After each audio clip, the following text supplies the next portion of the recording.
I knew something was off the moment she turned her face away when I leaned in to kiss her. It wasn't just rejection.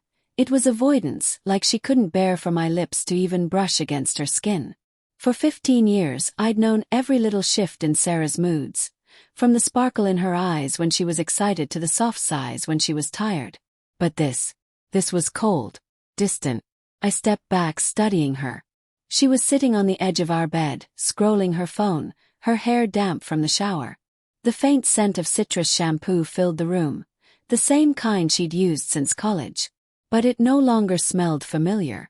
It smelled foreign. "Rough day?" asked, keeping my tone light. She didn't look up. "Just tired." "Yeah, me too." I hesitated, then moved closer.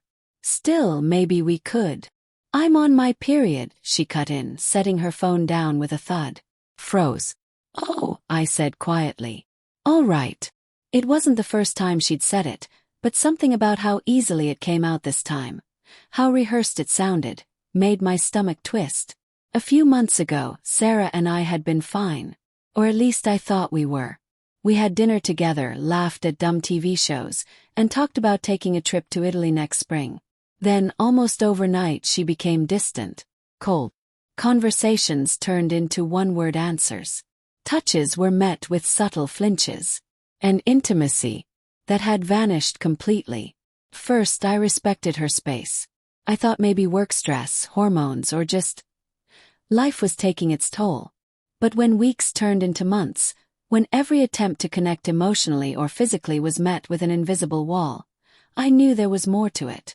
So that night, as she turned away from me, pretending to scroll through her messages, I asked softly, "When?" She frowned. "When what?" "When did it start?" Said. "When did we stop being us?" Her eyes met mine for the first time in days. Cold. Flat. "We didn't stop." "I did." Her words hit harder than a punch. "Sarah," I whispered. "What are you saying?" She stood up, wrapping her robe tighter around her body. "I'm saying I don't want this anymore. I don't want you anymore." The room fell silent, except for the pounding in my chest. I tried to find the right words, but my mind was blank, just static and disbelief. "You don't mean that," I finally said. "You're upset." "I mean every word," she interrupted. "I'm done pretending." My throat went dry. "Pretending what?" "That I still love you."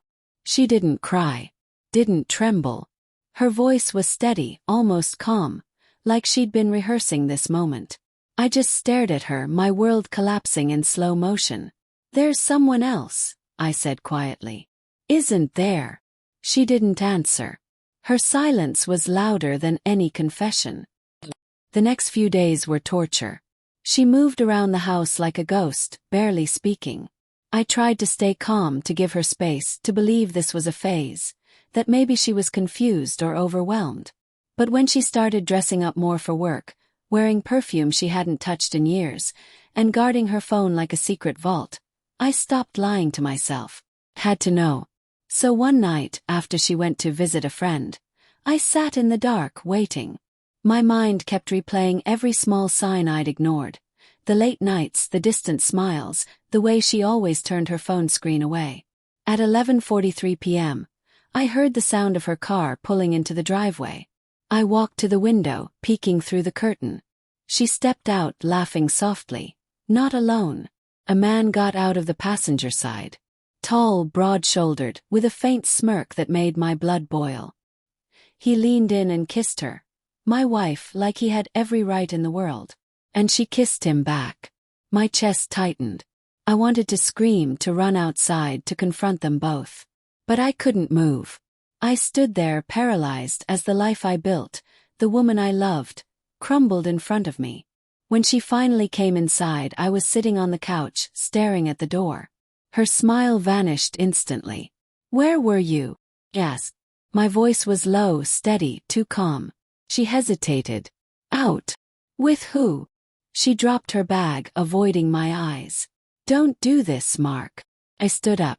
"You mean don't ask why another man just kissed my wife in our driveway?" Her head snapped up. "You were spying on me." "I watched you betray me," I snapped. There's a difference. For a second, her mask slipped. Guilt flashed across her face, but then she straightened, defiant. I'm not going to apologize for wanting to feel alive again. Alive, I repeated, stunned. We built a life together, Sarah. A home, plans, everything. You built it, she said coldly. I just lived in it. It was like being stabbed slowly over and over. I took a shaky breath. How long? She crossed her arms. Does it matter? Yes, I said quietly. It does. Her silence told me everything. Month, maybe longer. The next few days were a blur. I went to work, pretended to be fine, came home to a house filled with silence. She slept in the guest room now, by her own choice. She moved like I was a stranger. One evening, I found her in the kitchen packing her things. I'm leaving tomorrow, she said flatly. I'll stay with him for a while. My hands clenched at my sides. You're throwing away 15 years for a man you barely know? I know him better than I've known you for a long time, she replied, zipping her bag. I laughed bitterly. Then I hope he's worth losing everything for. She looked at me for the first time in days. He already is. That was it, the final nail in the coffin. She left the next morning. No goodbye, no second thoughts. Just gone. The house felt hollow. The silence screamed. Everywhere I looked, I saw pieces of her. Her favorite mug, her slippers by the door, the photo from our anniversary trip. I should have thrown them out, but I couldn't. Not yet. Weeks passed. The pain didn't fade, it just changed shape. The shock turned into anger. The anger into emptiness. I stopped checking her social media, stopped hoping she'd call. But one evening about 2 months later she did. Her voice was shaky. Mark, can we talk? I hesitated. Why now? Please, she said softly. Just 5 minutes. Against my better judgment, I agreed. When she arrived, she looked different. Tired, thinner, her confidence replaced with unease. Things didn't work out, she admitted, sitting on the couch. He wasn't who I thought he was. I leaned against the wall, arms crossed. And now what? You want me to say I told you so? She shook her head. No. I just wanted to say I'm sorry. I studied her, searching for sincerity. Sorry for what? For lying. For breaking me. For replacing me before I even knew I was being replaced. Her eyes welled with tears. I don't expect forgiveness. I just realized what I lost. Sarah, I said quietly. You didn't lose me. You threw me away. She flinched, looking down. I gave you everything I had, I continued. My time, my trust, my loyalty. You didn't fall out of love. You fell into selfishness.